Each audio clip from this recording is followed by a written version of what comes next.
Okay, good evening, everyone. We're a few minutes after 6 o'clock, and we're going to get started. Good evening. Can you hear me? Can you hear me? Mic check. 1, 2. There we go. Good evening, and thank you for joining us on a Thursday evening. Much better? Yes. Great. So we just gave a little bit more time and grace for folks to show up. There was about 20 people who pre-registered, but we all know life is busy these days. The good news for all of you to share with your neighbors who weren't able to join us this evening is that we are doing a recording of today's meeting, and we'll make that available through my YouTube channel. And then any subsequent questions that folks have, we'll also have a channel/platform for you to be able to ask any of those questions in the form of your emails. My name is Narinder Nan. I'm your Ward 3 City Councillor. Joining me also is our neighbor City Councillor, Tammy Huang from Ward 4. And at this time, I'm going to ask for our gracious hosts from this evening, Reverend Moore, to come up and please join me, provide a land acknowledgement, and provide you some logistics around the space. Welcome to Laidlaw Church. If you've never been here before, it was built in 1912. So the riffraff from the East End wouldn't show up downtown. We're glad you're here. There are washrooms. There is one washroom on this level just behind me. You see where that green person is, and they look like they're running? Run that way, and you will find the washroom. If that is busy, go downstairs, and there are more washrooms downstairs. For some odd reason, this church has 6 toilets, 5 sinks, and a urinal. So you'll be okay. Laidlaw Church in the city of Hamilton is situated on the traditional territories of the Erie, Neutral, Huron-Wendat, Haudenosaunee, and Mississaugas. The land is covered by the Dish with One Spoon Wampum Belt Covenant. It was an agreement between the Haudenosaunee and the Anishinaabe to share and care for the resources around the Great Lakes.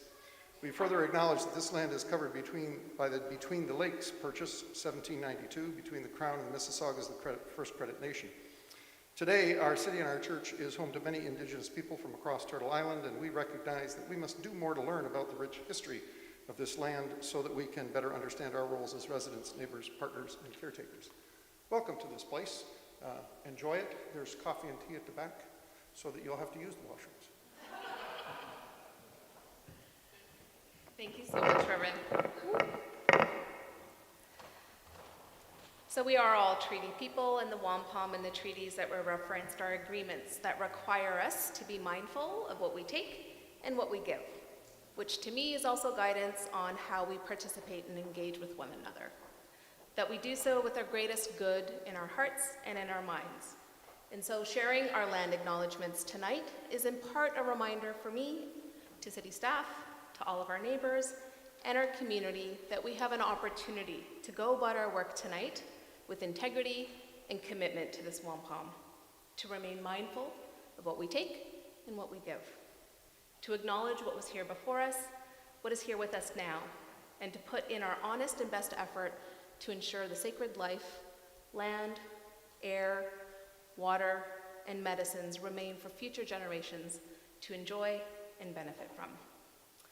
This evening, we are here to talk about the LRT enabling works taking place at the intersection of Ottawa and Maine. So we have a tremendous staff team in presence today to be able to walk us through the information that we need to know in terms of what is this project going to entail, what is the timeline for it, what are some of the mitigation factors that help the community feel like we can still go about our life with vitality while this really important infrastructure work takes place. So that is the goal of tonight's meeting, is to be able to cover the details, but also to make sure that your questions are answered. We have staff here from HSR as well to provide you details about the detours, and then we'll open it up for a Q&A. And then my team will move around the mics. We have a pretty small gathering tonight, so we'll be able to have a pretty robust conversation. Before we go any further, some rules for engagement, and as I continue to read them and get into the agreements, I think it'll become very clear about why we have to start here tonight as well. In an effort to foster mutual respect and clear expectations and care among community members, we ask that all engagement, including any disagreement or criticism, be constructive and respectful. Remember the guidelines and guidance from the wampum, being mindful of what we give and what we take, to participate with good hearts and good minds. That applies now. Let me also be very clear that insults, threats, hate, or harassment of staff, or any person here tonight will not be tolerated. Any harmful behavior that is detrimental to the safety of our community is not accepted. This includes hateful, racist, xenophobic, homophobic, sexist, obscene, defamatory, rude, and vulgar remarks, as well as deliberate proliferation of misinformation to evoke fear, hostility, or to undermine protected rights. At the end of the day, this meeting is an active and protected workplace, and I'm committed to ensuring that it remains safe. So, if that's a commitment that works for you, can I get a show of hands? Can we go in with our good hearts and good minds? Thank you. Appreciate that. With me tonight from the Ward 3 office team, we have Jessica Baruso, who is the administrative assistant, and also Alex McGilvery, who is our resident liaison. So if you've emailed my office, chances are these two lovely human beings are the ones that have been your first point of contact before you and I have had a chance to connect. From the city's staff team, the robust team that we have from the city's LRT office, we have Abdul Sheikh, who's the director of the LRT project. Charette Vala, who's the manager of design for the LRT. Dennis Perusin, who's the senior manager, subsurface LRT. We have Eleni Jalbout, who is the senior communications advisor for the LRT, and Jennifer Reynolds, who's the manager of corporate communications. Joining us from Public Works, and is it just Public Works or is there also PED staff, transportation staff? Either case, from our awesome transportation team, we have acting director Mike Fields, we have manager of transportation operations Kurt Milligan, we have senior project manager transportation engineering for LRT integration Arshad Azar, as well as senior project manager for transportation systems and LRT integration Joe Bernaldi. From Transit tonight, we have Nicholas Charlotte, who's the manager of Transit Strategic Planning, as well as Heather Matheson Jasma, thank you, who's the senior project manager for Transit Customer Experiences. So thank you, that's a robust city team, but that's what it takes. This is gonna be a lot of work, and we wanna make sure we do it in a way that integrates the community's concerns, that we integrate your ideas and feedback, but most importantly, that you have the information that you need, and these are all the people who can provide it. Some of them will be speaking tonight, but many of them are also gonna stay quiet because their job is to listen tonight and take the information back into their project work. So with that, I'll hand it over to Eleni, who's gonna walk us through the first portion of the details.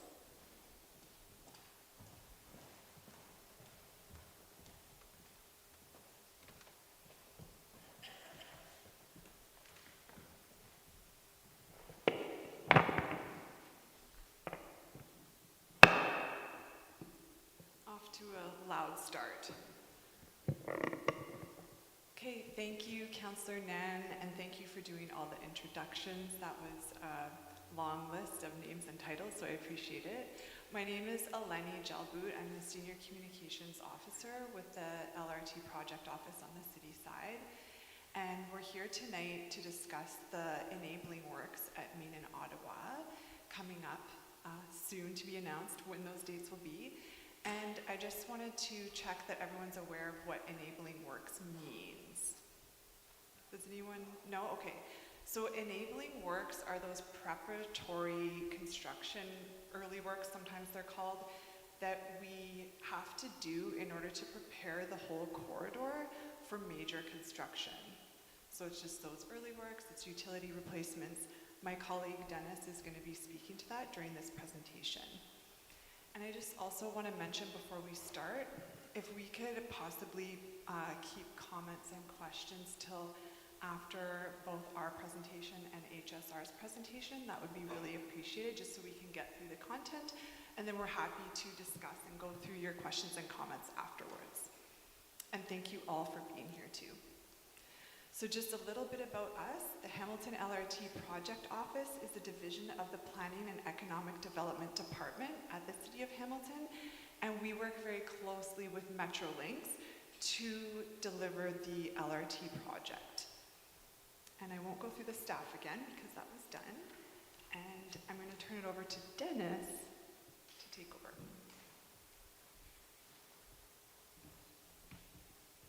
Good evening, everybody.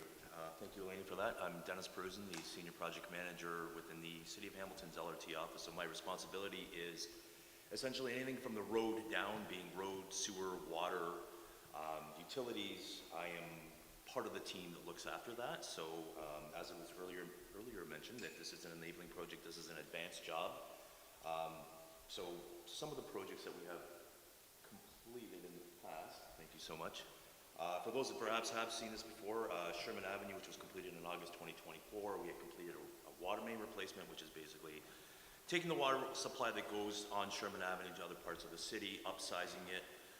What we did with that one in particular, in conjunction with Public Works, was while Metrolinx was funding or doing that work, is we also included some road resurfacing, some cycling enhancements. So we kind of did a joint venture, if you will. So this way, as we impacted Sherman Avenue, we impacted it once. We didn't want to have anybody come back again because that's rather foolish. So that was one of the ones that we had completed.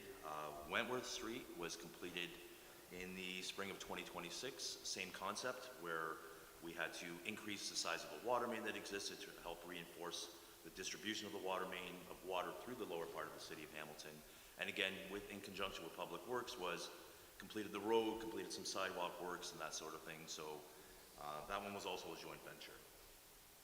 For those that perhaps reside in Councillor Kwang's ward, being Main and Rosewood, yes, Councillor, we just recently completed for simplicity, a 4-foot diameter water main, or 4-foot tall water main. That water main was installed, for those who would know the east end, from Delena Avenue on what we would consider Old Main Street, to Rosewood, up Rosewood to Queenston.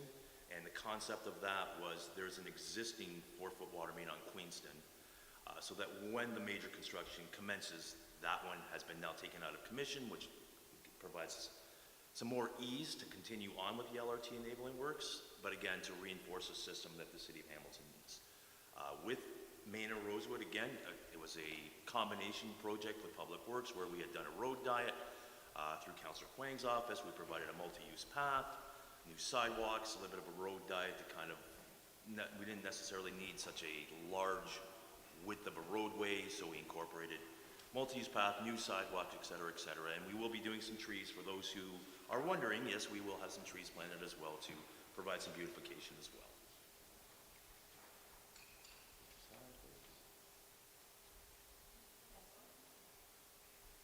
Oh, sorry, Nash and Queenston. Oh, sorry, my apologies. Nash and Queenston, we are anticipating starting April 21st, excuse me, of this year. And again, with Nash and Queenston, combination job with Public Works, where we are going to be completing some work at King and Nash on behalf of Public Works. However, at Queenston and Nash, we are going to be replacing and lowering a water main, or water pipe, if you will, for simplicity, that crosses Queenston Road itself down to a height where, again, when the major construction comes through, that obstacle has been removed. So there's been quite a few enabling projects going on. And in terms of Maine and Ottawa, perhaps for those that do reside in the neighborhood, you have seen Bell Canada trucks, you've seen some activity perhaps here and there. So there's been a little bit of work, probably very quiet if nobody knows, no complaints, and things are good. So they've been doing basically they've been taking out some lines that they don't need currently to make room for the major works that we are going to talk about right now. So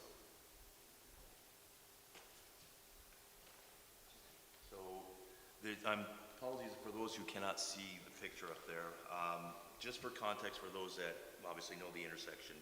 So Main and Ottawa itself will be closed. The closure, the hard closure, when the time does come, will be at London Street on the east side, right beside the Dairy Queen. And to the west side by Memorial will be, the first block over right where the crossing guard is. Grosvenor, thank you. I probably drive past it a million times and I totally forgot. I'm sorry about that. But at Grosvenor will be the physical closure there.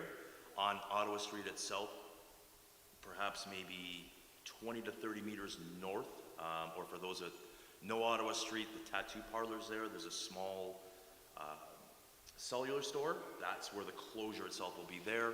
To the south side, where the current variety store is, or the old 7-Eleven, up to about that limit there. So that will be essentially the box of the closure that will happen when the time comes. Initially, we will be, sorry, I just want to make sure that I'm not getting too far ahead of myself. So, sorry, if we can go to the next slide.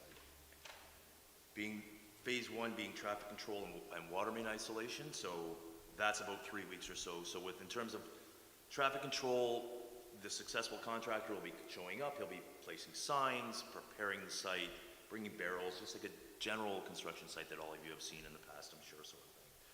With the water main isolation, what that means is on London, on Grosvenor, on Ottawa, we are going to go and expose that pipe, cut it, and put a cap on it, and then put the water back on, just to liven up, just to provide water from the live side up to that point so that we don't have water mains or water pipes that are sitting empty for long periods of time, because that's not a function of what we would like to do. So we'd like to have that water, as much water main full of water while we're doing construction. So you'll find little pockets at London where you'll find us working on a corner, doing a water main isolation there for 2 days.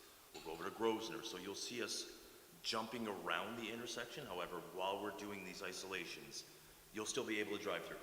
You will have lane restrictions in place, pedestrian access will be open, one sidewalk, either the north, either the south.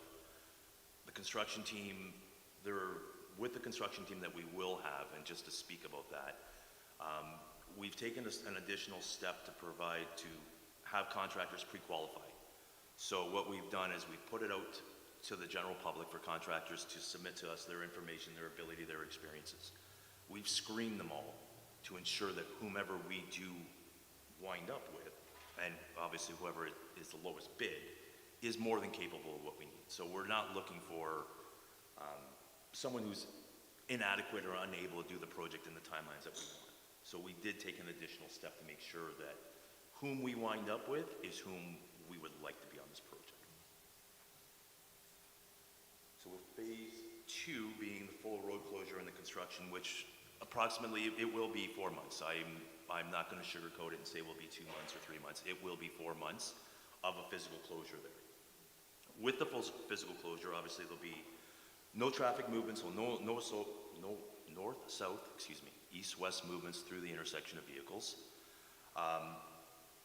We will have, and I'm sure the traffic can assist with this conversation further when they get to it, we are going to begin to mitigate people trying to get to Main and Ottawa when the closure starts at Kenilworth.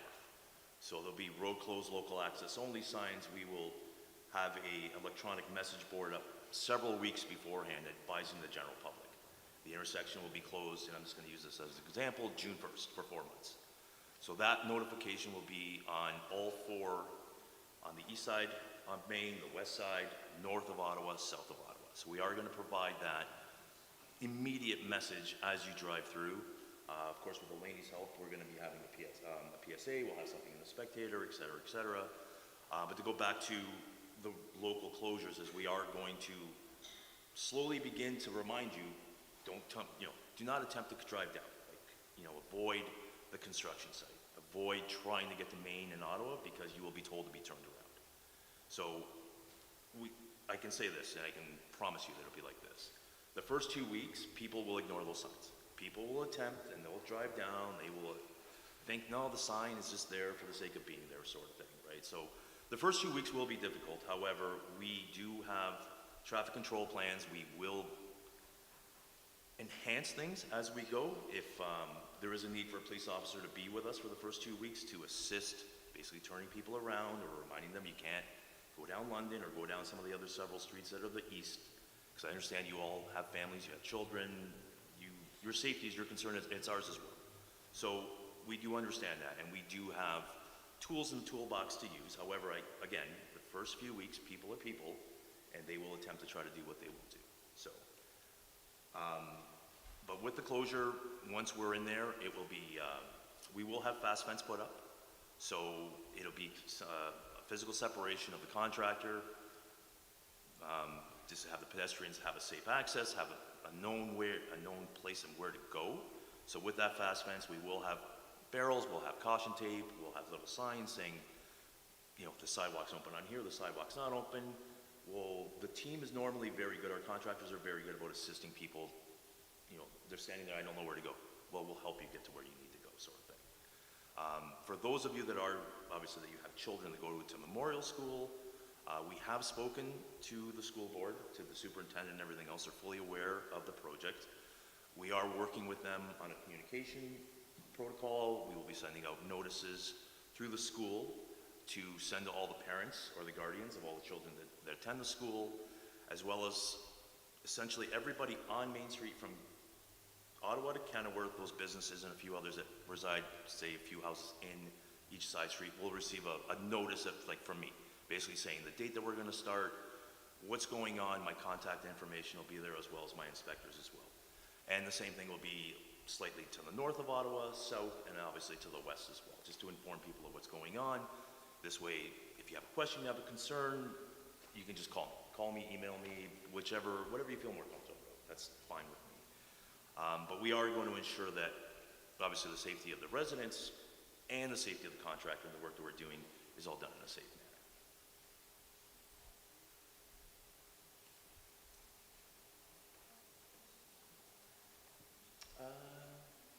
I think so, yes. So in terms of EMS, as we've done in previous projects, so what my normal practice is once we put the project out for tender to the successful ones that had passed their pre-qualification, I normally will contact EMS, I'll have a conversation with them. What I've done is I physically will bring them, in this particular example, is take them down the main in Ottawa, walk them through what we're going to do initially and what's going to happen when we do the road closure. So as we progress through things, I normally will contact fire, EMS, the police, et cetera, invite them down, let their team come and physically see the setup and what's going on. So with the initial works of us doing isolations and everything else, again, as I mentioned, the road's closed, EMS will be able to get through without a problem. Once we get to that point of the road closure, again, we'll have EMS come down, they'll review where they can go, where they can't go, and we'll make some adjustments for them as they need. But of course, if they physically needed to get through our site, then we'll make accommodations. Like, that's just what we will do, sort of thing. But we are well prepared in advising them, telling them what's going on, so it's not a surprise to anyone out there. All right, thank you. Okay, thank you, Dennis. So next slide, please. Thank you. So I'm going to talk about communication, which came up at Councillor Wang's Ward 4 Town Hall. And I just want to address kind of what we're going to do to communicate this early work project with you. So we're going to set up, it's in draft form right now, it's not live, but we're setting up a web page that's going to act as kind of a one-stop shop for you to receive updates on the work that's going on and how it's progressing, and to ensure that you are well connected to contacts as well, so you can gain information and ask questions and give us your concerns. So the construction and transit update, the webpage and direct notification. I'm going to talk about the webpage first. It's kind of a spot where all of our other communications can lead back to, and it's one webpage address that we're looking for, and I'm envisioning it through our already existing City of Hamilton LRT website, so it'll be through there. It will be easy to update as conditions change for transportation, for LRT, and as well as HSR changes, detours, etc. It will reduce conflicting messages between wards, which will be important, and it will let councillors and staff share the same link confidently. So we'll just have this kind of one link that's shared repeatedly, so we draw traffic to that one-stop shop, if that makes sense. Next slide, please. The communication strategy for Maine and Ottawa, these are some kind of supplementary strategies and ideas that I thought we could link to the webpage as well. So we will also be doing targeted direct notification. Dennis spoke about it a little bit just around his construction that's happening there, but also just letter drops, postcards to those affected properties, as he mentioned. ward councillor emails, specifically wards 3 and 4 councillors who are both here tonight, and the BIAs and property managers. The physical signage, which Dennis also spoke about a bit, at the site that includes, I'm hoping, a QR code to the HSR bus detours, as well as traffic updates on those detours. So it's kind of all linking together, hopefully, cohesively. Digital comms is also a big thing and part of my job at the city. So the city's social media, I work with that crew, so we will be posting about progress updates and then again linking back to that webpage. Transit alerts, linking to webpage, as well as our LRT project updates. And finally, the corporate communications that are City of Hamilton wide. So the public service announcements, those are always important. Usually they're issued a week at least before the major work starts. For this, it might even be 2 weeks. But then again, I've seen them posted the day of major works. So that would be definitely something that I am doing, and as well as just our typical website updates on the City of Hamilton's LRT website. Next slide, please, and thank you. Finally, I just want to leave you with some contact information. The City of Hamilton's LRT project office. This is my work mobile as well as my work email. The Metrolinx Hamilton LRT team, as you can tell, we're really focused tonight on talking about just these upcoming enabling works at Main and Ottawa. That's the focus. But if you happen to have larger project questions, please feel free to reach out to the the Metrolinx Hamilton team here in Hamilton. They have a community office at 116 King Street East. It's at the bottom of the base of the Royal Connaught. And their phone number is there as well as their email. We work closely with them. They're excellent to talk to if you want those larger project questions answered. And then finally, I don't know if there's media here tonight, but if there is, and you have media inquiries about the larger project, please contact mediarelations@metrolinx.com. And thank you all very much. I'm going to be passing it to Nick now from HSR.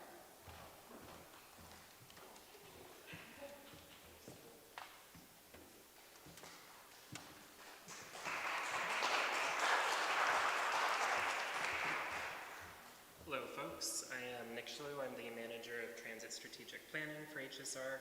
I represent a team who does our service planning and long-range planning, as well as our work on the LRT project and the new maintenance and storage facility, which is just a little ways away from here. I'm here to talk to you about the detours that we've identified for our routes. We have 3 routes that are affected. That is 1 King. I'll wait for the laptop.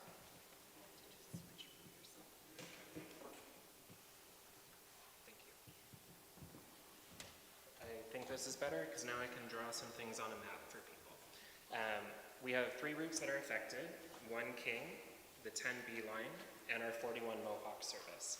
These routes represent almost a quarter of our boardings on a given weekday, so these are really key routes to our network. What I'm going to walk you through are the different detour traces and then the mitigations we put in place for safety of our customers, of the community, and our operators for this detour. And then afterwards, I'm happy to answer any questions. I will note, as we've developed these detours, we're balancing impacts for our customers, for the community, and for our operations. It really is trying to balance all 3. And we've chosen a trace that we feel confident in meeting the safety of all users. So, the first map we have up here is our 10B line service. I know it may be a little hard to see from the back. The yellow box in the middle is the actual closure at Main and Ottawa. For these routes, the 10B line, we are sticking to arterials. This is a route that's really meant to go end to end of the city, so we've kept it on higher speed routes like Cannon Street to keep it moving faster. So for those routes, if you're coming from the east, you would be heading up Kenilworth, over on Cannon, and then back down on Gage to King or to Main, depending on your direction. For the 41 Mohawk, again, the yellow box in the middle is the actual intersection closure. Sticking to King Street, continuing on to King to head northbound up to Cannon again, and then cutting over on Cannon to Ottawa to return to the route. The other direction sticking on gauge south to Main before returning to King Street and returning to the main stretch. Now, the one that we've had a lot of conversations on and is a bit different than what HSR has done in the past for detours is our One King route. Because this route is really focused on local access on the corridor, it's helping people get to the stores, businesses, community centers that are really local to them. We've tried to keep this route accessible to the local community. What that means is that we are using local streets to get around the closure. If you're on the One King heading out towards Stony Creek, you will continue on King Street before turning left up onto Ottawa, right onto Maple Street, left onto Edgemont, and then returning to the main route on Main Street. In the other direction, you're on Main Street, you will turn right onto Edgemont, left onto Dunsmuir, and then right back onto King Street to continue on the route. This keeps walking catchment for people in the community who may otherwise have to walk up to 1 kilometer to those other routes that we've identified. So it's balancing those impacts without putting every bus that we serve down a local street. I'm going to walk you through some of the mitigations we're putting in place. I do know the map may be a little hard to read, but I'll try and walk it through verbally. So this is the actual corner at King and Ottawa. It is a pretty sharp turn for a bus to make. So one of the mitigations we're putting in place here is adjusting stop bars to make sure the buses can make that turn safely. If we continue up this detour route, when we get to Maple, buses make the right turn onto Maple. You'll see that the parking on the south side of the street is temporarily removed during the length of this detour so that buses are not having to weave in and out of traffic and coming into incoming traffic as they're on these streets. You will also note there is a temporary stop right at the corner of Maple and Ottawa, so the bus is likely to stop there. It is then going to move about 30 meters and stop again at the first four-way stop.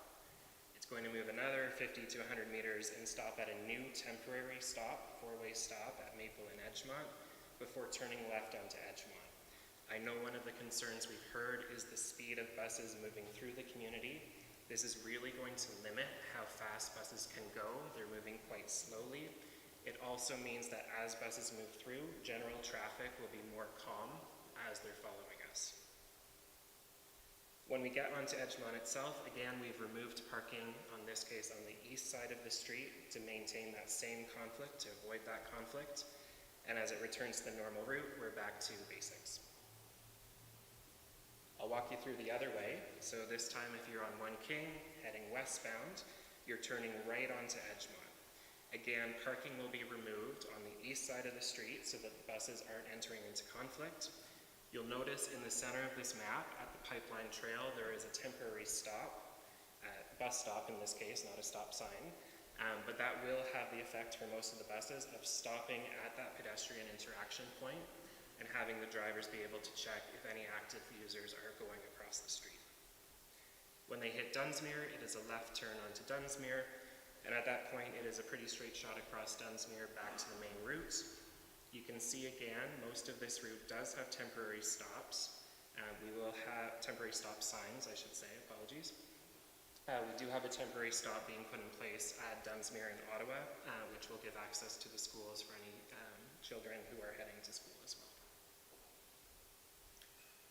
That continues all the way over to King, again with another temporary bus stop right in the center of your screen, and you can see the number of stops along this route that are going to keep buses moving at a manageable speed in a sensitive community area. I have not given all of those details for the express routes. I'm happy to talk about them separately. I know the local routes are a bit more of a concern, so we focused on that. We're happy to answer any questions. Thank you.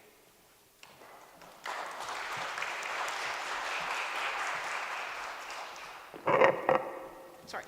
Thank you for both project teams for the overviews and the details. So we're opening it up now for the bulk of the remainder of the community meeting. If you have questions, if you can just indicate with a raise of hand.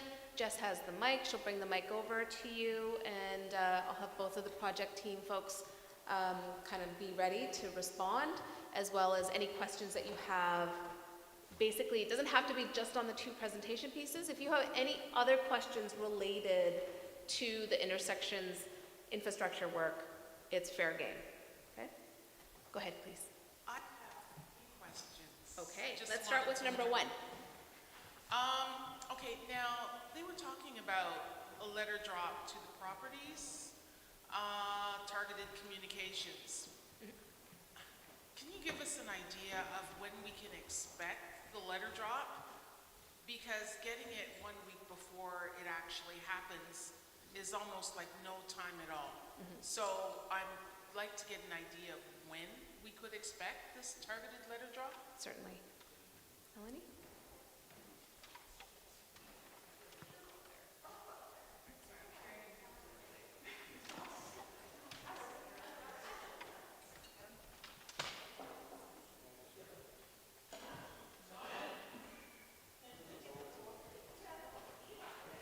Yeah. It's not too intimidating when all the city staff are standing up here. Okay, awesome. So I'm gonna, thank you for the question. I'm gonna pass it to Dennis in terms of, because I think it's dependent on dates and we don't have actual start dates yet. So actually, I'm not really, One thing that I just want to clarify. So what I'm hearing really clearly in your ask is before the project starts, how many weeks in advance of the project beginning will the community and the neighbors receive notification, and then any other subsequent kind of letter drops thereafter, which I will tell you, Dennis had to do a lot of letter drops when it came to the Sherman Avenue project. So please go into the details. To answer your question, so the day, let's say hypothetically, the contract goes out for tender tomorrow, which would be Friday, Monday, I'm walking around with a very simple, generic notice that basically explains to you that we're going to be going to Maine and Ottawa, that potentially based on when we tender to when we think we will start construction. So generally a few months before. So if you're a business owner, or if any of you are a business owner, you will see me at your door with that notice. Because I'd like to not just only drop it off, I want to see you. Don't take this in the wrong way, but I want to be able to have a conversation with you so that if you have other questions, you can ask me then. And then you have that. And then as we get closer and closer, so generally what I've done in a few other BIAs, I do 2 months before, 1 month before, 2 weeks before. The 2 week before is the physical gate.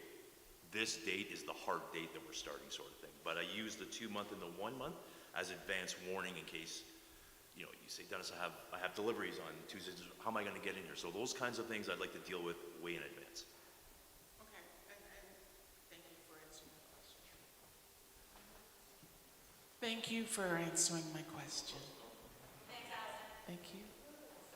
All right, so number 2, parking on the west side, you're going to be removing parking on the east side of Edgemont. I just need to ensure that there's going to be parking on the west side of Edgemont and that you're not removing all of the parking for the whole street. I'm gonna see if Mike, do you have any information on this parking question? No?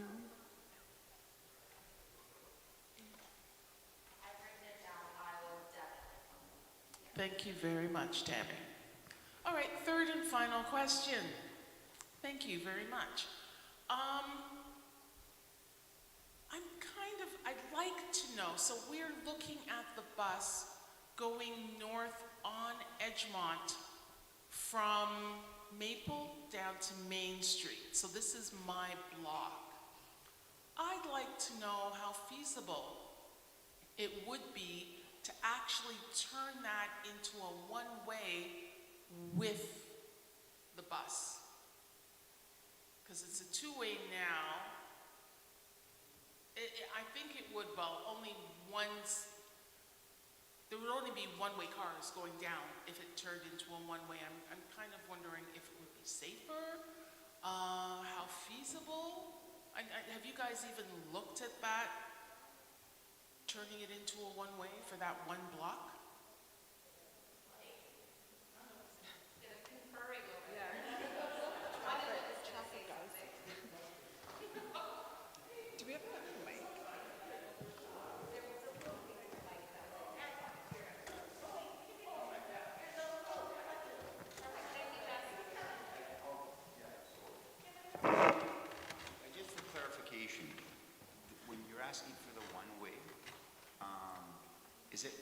is it permanent?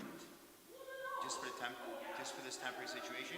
It's not something we've looked at up until this is something new, but we'll definitely take it back with us, and we'll review it with our group and determine if it's feasible or not. So, I mean, I know, Nick, would that greatly affect the bus route? So, I mean, which direction was it? Okay, so one way that way, okay, yeah.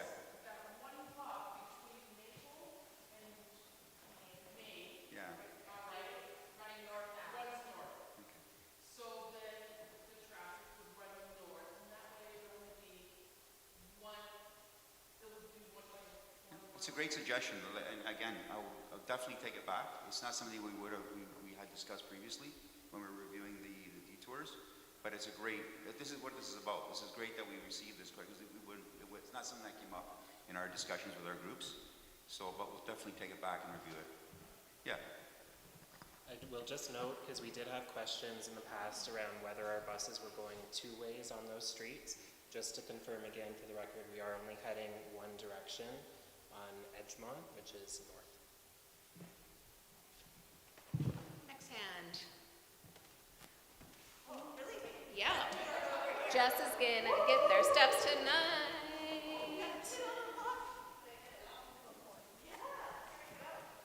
Okay, I'm not sure to whom to direct this question. Will the residences on Ottawa Street South going toward Lawrence all be accessible during the project? A friend owns a home on that particular block. She's just wondering if she can get into her driveway. Yes, ma'am, yes. Again, for context of location, so like where the old 7-Eleven was, or the variety store is there, say the driveway that's most southerly that will be like the physical closure. So the homes that are south of that variety store, if you will, you'll have access to your home. Up and down, back and forth, and actually perhaps the road might be a little bit quieter for it while we're there. So the other side of that, those of us that are visiting can still access that from Lawrence Road. Yes, ma'am. Okay. Yes.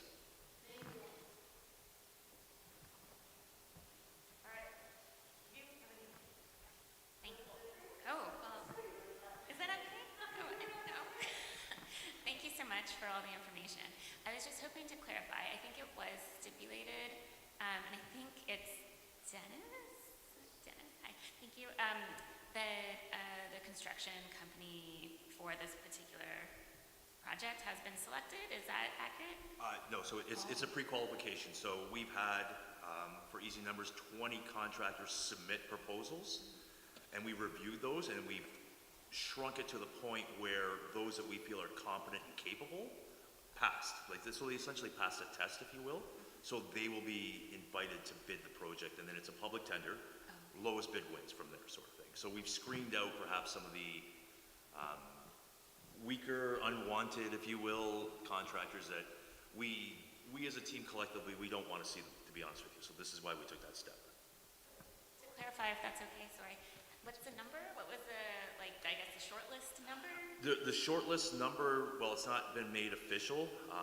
There were a few that didn't make the mark, and there were reasons, obviously, because of that. But those that did pass the test, if you will, are more than competent. And we completed a full review of their experience, their team members, the type of work they've done. It had to be very similar to Maine and Ottawa. However, we asked them for something even bigger than ours. Because our concept is if you can manage something that's 5 times as big as Maine and Ottawa, then we're very confident that you can handle this. So. But just to clarify, how many people are on the short list? Like 10, 20? Unfortunately, it's not been made official. However, I'll be very honest. There were a few that didn't make it, but again, there's a reason for it that we wanted to ensure we get what we need. So.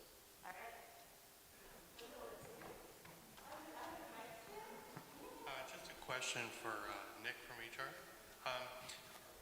HSR, sorry.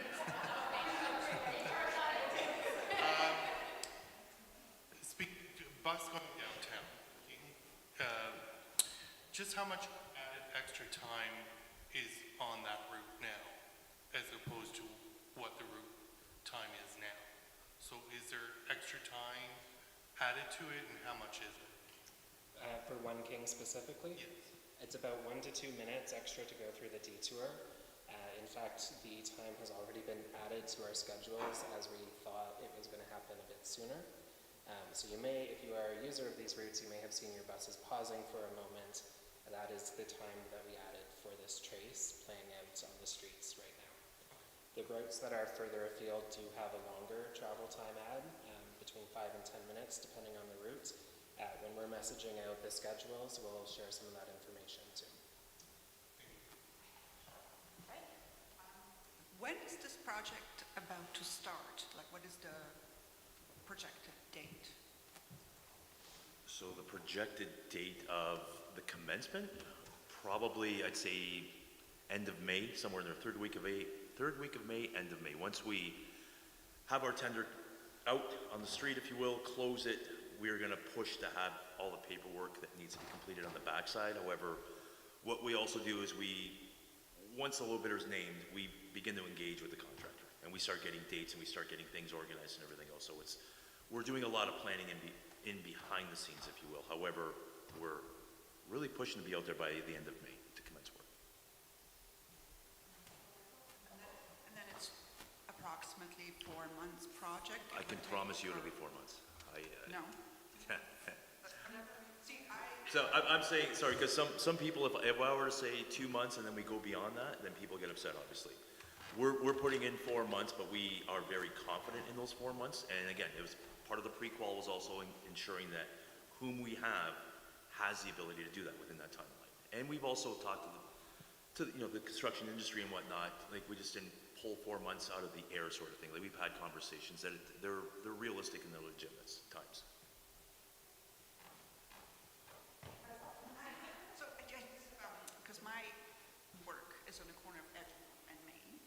So right now, the way the parking is, it's from the 1st to the 15th of the month, one side of the street, and then the end of the month, the other side of the street. So if the parking is just going to be on one side of the street, will it be sort of permanent, or is this moving? Well, on the basis that if you have the flip like that, yeah, so what we've done when we have impacts like that, we will bag the signs on one side. So we speak to parking, so very similar to Councillor Quang's neighborhood in Main and Rosewood. When I was down there, the side streets, what we contacted parking. I said, okay, on this date till this day, I'm allowing parking on both sides of the street. Not to say we can do that on Edgemont, but that one in particular, the only way to provide parking for the residents was to have them park on both sides of the street. So we contacted parking. We said from this date to this date, there is no enforcement. We had bagged all the signs to ensure that in case a bylaw officer came by in the attempt to ticket someone, you can't. They're bagged off. So I mean, that's also another function of what my construction team will do as well in the event that traffic needs assistance. So.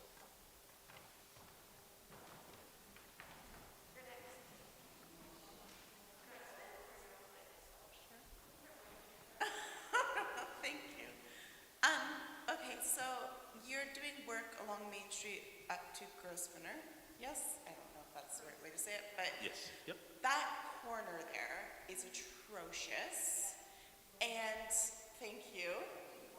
And I, particularly with my wheelchair, struggle so much, and with this winter, there's even more potholes in that intersection, and trying to get up even onto the corner, I have to turn my wheelchair around and like maneuver and do all these like flippy around tricks just to get up onto the corner, and it's really dangerous because I'm doing this in the street. And when there's cars turning and stuff, are you able to fix that middle corner intersection and the sidewalks while you're literally right there fixing the road? Yes, we can. Yeah, That's you. a very simple. Yeah, that's no problem at all. You are my hero. Thank you. What we will do, and I've had the team do this in the past on several other projects that I've done, is perhaps when we catch you out there or others that need some assistance, obviously we're going to help you, but then we're also going to ask you what's going to make it easy for you. And so all the roads and all the potholes. I can take you up and down literally Like, I can walk you through this neighborhood. I can take care of two corners for you right now, and then we can go from there. How about that? Yeah. All right.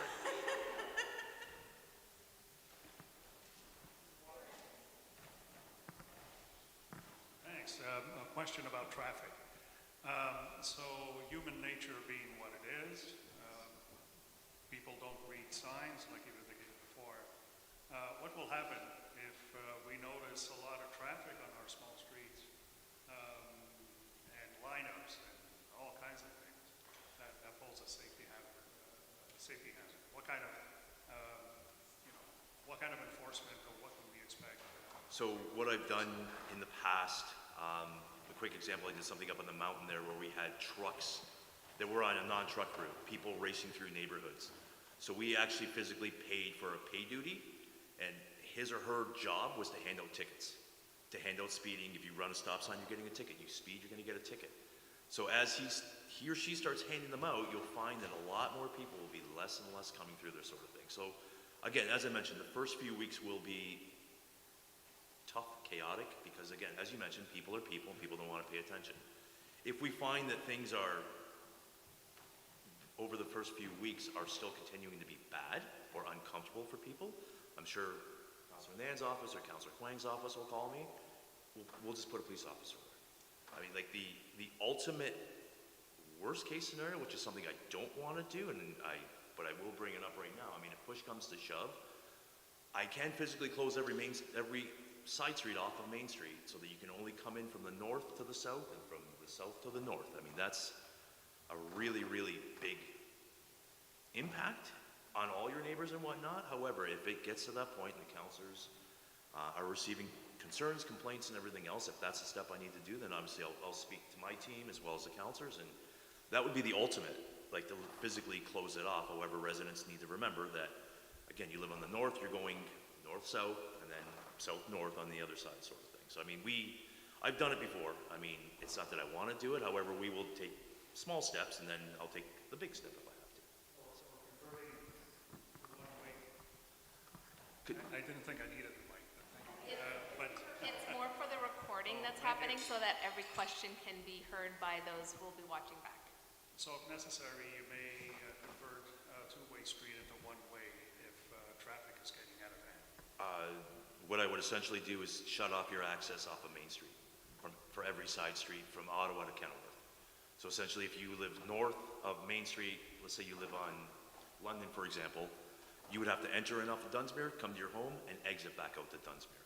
If you're on the south, you would go from, I believe that's, my gosh, it's rebuilt Dunsmuir, I believe it is. Or sorry, on the Maple. Thank you. Sorry, haven't done a lot of work in that neighborhood. I'm sorry. Maple, you would go north to your home and then go back out to Maple to exit. So I would physically cut you off of Main Street to turn down the roads if it got to that point. However, for the young lady that has a business. Okay, sorry. So for those that would have a business there, obviously you would still be able to come down Main Street. Your patrons can still come to you. If I had to move the closure down a little bit to the north, for example, the end zone, they have an entrance to the parking lot immediately off of Main Street. Of course, we're going to keep it open so his patrons can come in and out, sort of thing. So we would make adjustments like that, but that's an extreme. And I would hope that people after a few weeks would realize we're not leaving, so perhaps you need to leave and go somewhere else.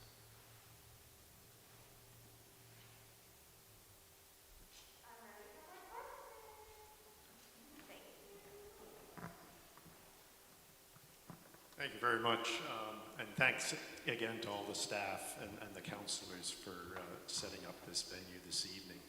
I just had a couple of questions. The first one being Metrolinx themselves and their contractor that might be doing a bit of demolition in the Main Street area. Are they going to stay away or try to not have both projects conflict with each other?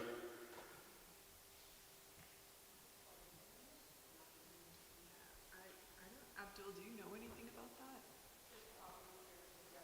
Yeah.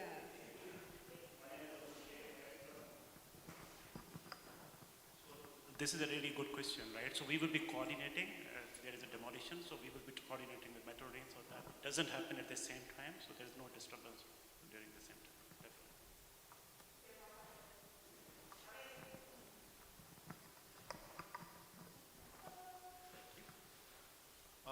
Also, I don't know if Dennis can comment on this or not. The outfit that did Garner Road, they haven't pre-qualified, have they?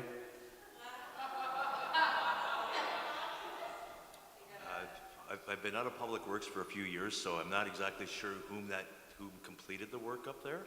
But in terms of the list of those who are pre-qualified, that will be made public soon. And you're more than welcome to view the site then, sir. Thank you. And then my other concern, I guess, or worry is, 15, 20, maybe, yeah, it must have been 20 years ago, the intersection of Main and Ottawa contains a lot of valve work, does it not, from the pipeline trail?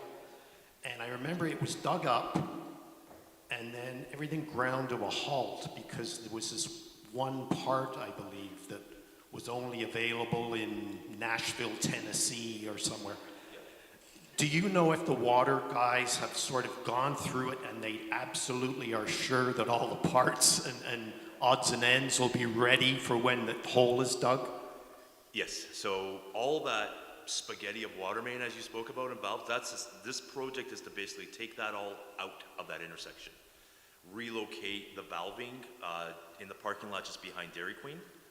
So there'll be, like where the pipeline easement is there, the water main that goes through there. So we've spent a lot of time design-wise talking to Hamilton Water and everything else with regards to the design of it. In terms of the components, yes, that is also going to be a function of when we are physically going to start, because I won't allow them to start construction and stop, and then everybody's going to look at us like, what are you guys doing? So it is going to be all pre-planned. We are looking at sourcing Canadian material, for those that may ask that question next. We have looked into that. We do believe that we have some procurement policies with that, Councillor. So we are doing all that. So essentially, I'd say probably 95% of everything, well, yeah, at least 95% of everything we're going to use on that site, being pipe, materials, gravel, you name it, is coming out of Hamilton, if not the East Coast, as well as St. Thomas as well.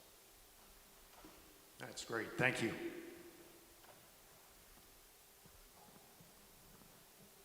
I just add one thing on that last point was, this is part of what's really important around the LRT enabling period, is that as a municipality, we get to go in, dig up what hasn't been serving us in the best and most efficient way possible, and upgrade to a standard that moves us to the next 100 years. And so the work that was done on Sherman, I can speak to because I live just a couple of blocks from there. It was substantive. And the disruption was minimal in terms of community life and the way in which we as pedestrians moved around. I had to walk my daughter. I usually walk her along Sherman to go over to Adelaide Hoodless, for example. The team did an incredible job of connecting with the residents who live right on Sherman so that they maintained access to their homes appropriately. The notification period was really appropriate too, like as residents in that community. We knew what was gonna happen, when was gonna happen, and then if something came up, you know, as things do, we knew who to contact right away.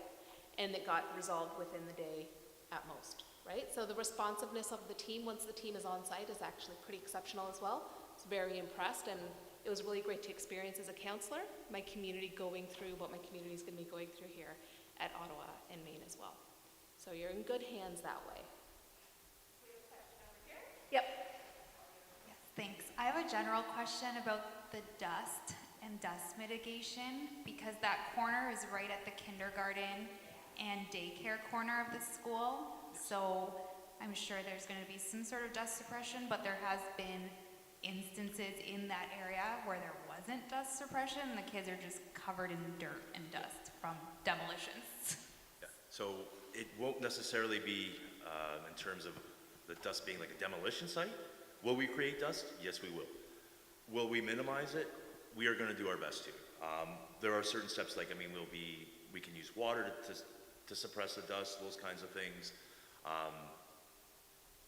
The underground work isn't as dusty as a demolition, if you will, sort of thing. However, yes, we will do our best to do some mitigation and whatnot, and we'll try to keep everything down.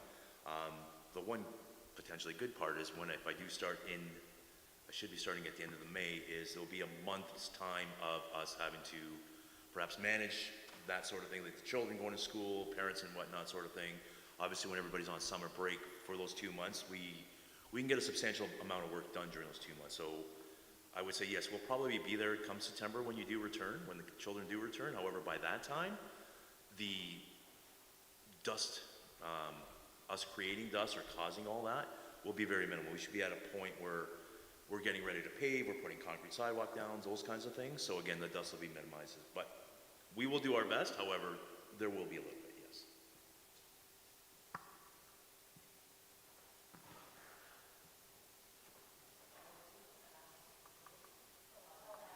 How, gosh, that's a great example. How loud will the construction be? It's, well, the one good part, the ground there isn't like rock where I have to bring in basically a giant breaker on a machine to break rock, which does cause a substantial amount of noise. Generally, the contractor works from 7 a.m. till 5:30 in the afternoon, sort of thing. Will there be noise? Yes, there will be. Will it be to the point of deafening? No, it won't be.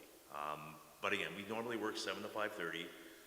We do some evenings in the event of like doing water main connections and whatnot, and the only reason we do those is to minimize the disruption on those who, like perhaps the school. Obviously, we can't reconnect the water to the school during the course of the day, or the businesses or whatnot, so we would schedule something in the evenings.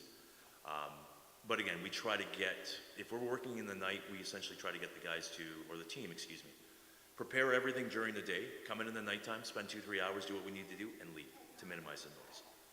But can I say that we're going to eliminate it completely? No, I'm sorry, we won't be able to. But again, it'll be 7 to 5:30-ish sort of thing is when you will be hearing some noise and whatnot.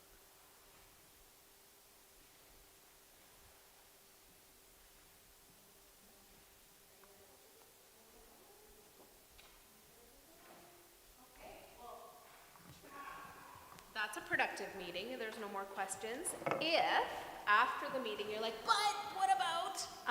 You can obviously email us in at ward3@hamilton.ca, as well as all the preliminary contact information that was shared previously on the screen.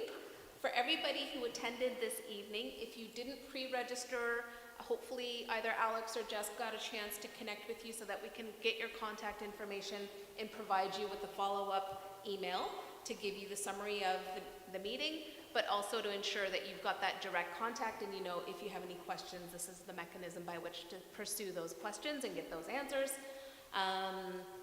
Can't think of anything else from the city team. Is there anything else that needs to be raised? Are we good? Okay, excellent. Thank you so much for coming, for asking your questions, for staying for all the information. Our gracious hosts put together a pretty nice spread back there. Eat as much as you can and drink as much as you can. Otherwise, we'll leave it to the church to take care of. Again, any questions, email the team. We're going to just clean up here. You can also casually ask us as well. Thank you again for joining us this evening and taking time out of your evening.